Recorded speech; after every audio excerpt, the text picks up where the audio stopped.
ऐसी कौन सी 5 मिस्टेक्स है जो आप कर रहे हो और आपको पता नहीं है और उसका नुकसान आपकी वेबसाइट को भुगतना पड़ रहा है और आपको ट्रैफिक नहीं मिल रहा है, ना आपका रेवेन्यू जनरेट हो पा रहा है, ना आपको ट्रैफिक मिल पा रहा है, ना ही कुछ कर पा रहे हो, डिमोटिवेट हो चुके हो, समझ में नहीं आ रहा है क्या करना है। टेंशन मत लो, मैं आपको सारी चीजें बताने वाला हूँ। मैं 5 चीजों के बारे में बात करने वाला हूँ आज, जो आपके लिए खास करके काफी ज्यादा इंपॉर्टेंट होने वाली है। जो गलतियां आप कर रहे हो, ये 5 चीजों पे ध्यान दे लो, आपको आगे किसी और चीज पे फोकस करने की जरूरत नहीं पड़ेगी।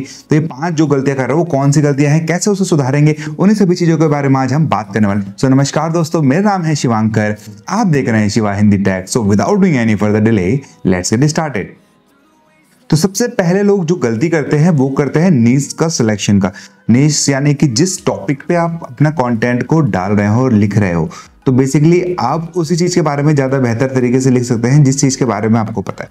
लोग क्या करते हैं, देखते हैं कि ये आदमी इस पर्टिकुलर चीज पे काम करके अच्छा खासा अर्न कर रहा है, तो वो 2-4 दिन ढूंढेंगे उस चीज़ के बारे में और उसी चीज़ के ऊपर नीश बना देंगे, कुछ टाइम तक लिखेंगे और फिर उसके बाद वो उनको वहाँ मज़ा नहीं आएगा। क्यों? क्योंकि उनको उस चीज़ का नॉलेज नहीं है, उस चीज़ के बारे में वो जानते नहीं है। तो नीश को सिलेक्शन करना बहुत ज़्यादा इंपॉर्टेंट है और आपको प्रॉपरली पता होना चाहिए कि आपको किस चीज़ के बारे में ढंग से पता है और किस चीज़ के बारे में आप एक्सप्लेन करके अच्छी तरीके से चीज़ों को बता सकते हैं। तो नीश का भी आपको ध्यान रखना पड़ेगा। सॉल्यूशन की बात करें तो नीश के लिए आप क्या कर सकते हैं, जिस चीज में आपको इंटरेस्ट, सपोज आपको डिजिटल मार्केटिंग में इंटरेस्ट है, सपोज आपको फिटनेस में इंटरेस्ट है, सपोज आपको फाइनेंस में इंटरेस्ट है, तो आप इन सभी चीजों के बारे में आप सर्च करके इनके बारे में आपको अगर नॉलेज पहले से भी है ना थोड़ा सा, और उस पर आप थोड़ा सा और इम्प्रूवमेंट करते हो, तो फिर आपको वहां पर अच्छा रिजल्ट देखने को मिलेगा। क्योंकि आपको ना जब आप कंटेंट डालोगे ना, तो आपको डालने में भी मजा आएगा और आप उसमें अच्छे से भी डिटेलिंग में लिख भी सकते हो। तो ये आपके लिए सब ज्यादा फायदेमंद होगा। तो बेसिकली अपने नीश को, जो भी चीज आपको पसंद है ना, आप उससे ही रिलेटेड कंटेंट डालो, उसी चीज से रिलेटेड आप आर्टिकल लिखो, तो ही जाके आपको बेटर रिजल्ट आगे देखने को मिलेगा। जिस चीज में आपको इंटरेस्ट नहीं है वो चीज डाल के आपको कोई भी बेनिफिट नहीं मिलने वाला है। तो आपको मैं नीश के कुछ आइडिया भी दे देता हूँ जिन में आप जा सकते हो। आज के टाइम पे आप हेल्थ में जा सकते हो, आप फाइनेंस में जा सकते हो, आप पर्सनैलिटी डेवलपमेंट में जा सकते हो, आप टेक्नोलॉजी में जा सकते हो, आप डिजिटल मार्केटिंग में जा सकते हो। ये 5 है जिनमें का काफी अच्छा ट्रेंड रहता है। हर टाइम पे आपको इसमें अच्छी खासे सर्चेस देखने को मिल जाते हैं। तो आप इन 5 में से किसी पे भी जा सकते हो। बाकी चॉइस आपके, इन केस आपको कोई पर्टिकुलर चीज है पसंद तो आप उस पर भी जा सकते हो। तो बात कर लेते हैं दूसरी चीज की। तो दूसरी चीज आती है low quality content. Low quality content में बेसिकली लोग प्रॉब्लम क्या करते हैं ना, सबसे मेन प्रॉब्लम ये आती है कि जो कंटेंट वो डालते हैं ना, वो होते हैं बहुत शॉर्ट, यानी कि 300 से 500 वर्ड के कंटेंट डालते हैं। ये कंटेंट जो चलते थे ना, ये पहले चला करते थे, अब ये इस टाइप का कंटेंट नहीं चलता है। ठीक है, तो आपको ध्यान रखना है कि आपको इतना छोटा कंटेंट नहीं क्रिएट करना है, पहली चीज। दूसरी चीज की बात करता हूं तो विदाउट रिसर्च आपको कोई कंटेंट नहीं डालना है, नहीं बनाना है। तीसरी चीज की बात करूं, ग्रामेटिकल मिस्टेक्स और आपकी जो स्पेलिंग मिस्टेक्स होती हैं उस चीज़ों में आपको ध्यान देना है। वो चीज़ भी बहुत लोग गलतियां करते हैं, मैंने बहुत जगह देखा है, बहुत वेबसाइट्स पे देखा है। तो ये चीज़ें भी आप करते हो। उसका सॉल्यूशन क्या है? सॉल्यूशन की बात करते हैं, जब वो कंटेंट डालना है, हाई क्वालिटी का कंटेंट डाला, हफ्ते में 2 से 3 डालो, बहुत सफिशिएंट है। लेकिन जो कंटेंट आप डाल रहे हो ना, प्रॉपरली डालना है आपको। ठीक है, मतलब कि उसमें जो डेप्थ होनी चाहिए, 2000-3000 वर्ड का आप कंटेंट लिखो। ठीक है, पूरी डिटेलिंग में लिखो, सारी चीज़ें होनी चाहिए उसमें। कीवर्ड रिसर्च करो उसकी प्रॉपरली। ठीक, उसमें कीवर्ड रिसर्च के लिए आप यूज़ कर सकते हो गूगल प्लानर यूज़ कर सकते हो, HRF यूज़ कर सकते हो, सेमरस यूज़ कर सकते हो, उबर सजेस्ट यूज़ कर सकते हो। जो भी आपको सुटेबल लग रहा है आप वो यूज़ कर सकते हो। साथ ही में अगर मैं बात करता हूँ तो इसमें आपको स्पेलिंग के लिए आप यूज़ कर सकते हो ग्रामरली, और वहीं से आपको ग्रामर का भी सॉल्यूशन मिल जाएगा और स्पेलिंग का भी सॉल्यूशन मिल जाएगा। तो इसमें आप इन दोनों का इस्तेमाल भी कर सकते हो। तीसरी चीज की बात कर लेते हैं। तो तीसरी चीज आती है हमारी SEO ऑप्टिमाइजेशन। तो SEO ऑप्टिमाइजेशन आज के टाइम पर काफी ज्यादा इंपॉर्टेंट पार्ट है हर एक के लिए। तो इसमें बेसिकली लोग ना 3 चीजों को फॉलो नहीं करते हैं, on page SEO, of page SEO और टेक्निकल SEO। पता ही नहीं है लोगों को एक्चुअल में होता क्या है। तो बेसिकली आपको क्या करना है ना, इन तीनों चीजों को आपको प्रॉपरली फॉलो अप करना है। ऑन पेज SEO में बेसिकली आपको ध्यान रखना है अपने हेडिंग्स का, ठीक है, H1 H2 H3 title tags का।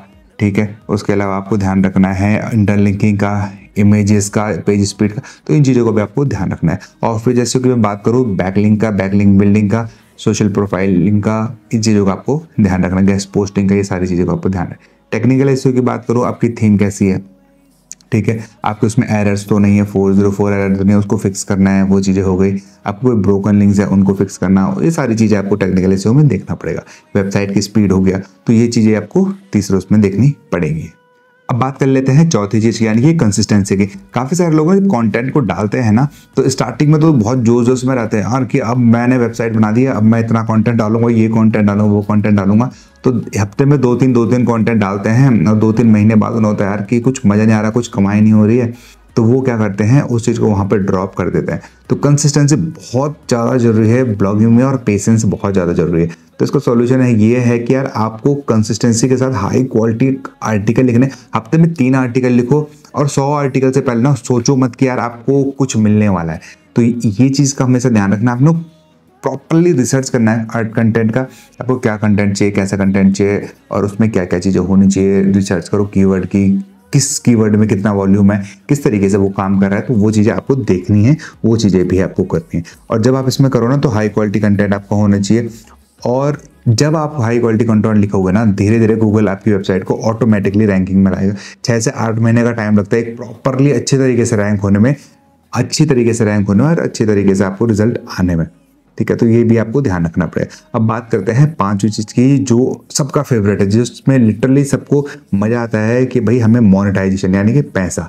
तो पैसा कैसे मिलेगा उसके बारे में भी हम बात कर लेते हैं। तो बेसिकली क्या होता है ना, अगर आप ये चारों स्टेप्स को फॉलो कर रहे हो ना, लेकिन आपको फिर भी एक लिमिटेड चीज में अटक चुके हो, यानी कई लोग क्या करते हैं ना, वेबसाइट बना लेते हैं, उसमें सिर्फ वो रन कर रहे हैं गूगल एड्स। तो उसमें क्या हो रहा है, कहीं ना कहीं वो सिर्फ एक ही चीज में स्टक हो गए हैं, दूसरी चीज कर ही नहीं रहे उसके साथ। जब तक आप दूसरी चीज नहीं करोगे तो आपके लिए लॉस है, क्यों, आप अपने कस्टमर के पोटेंशियल को भूल रहे हो कि एक कस्टमर आपको कितना ज्यादा आउटपुट दे सकता है।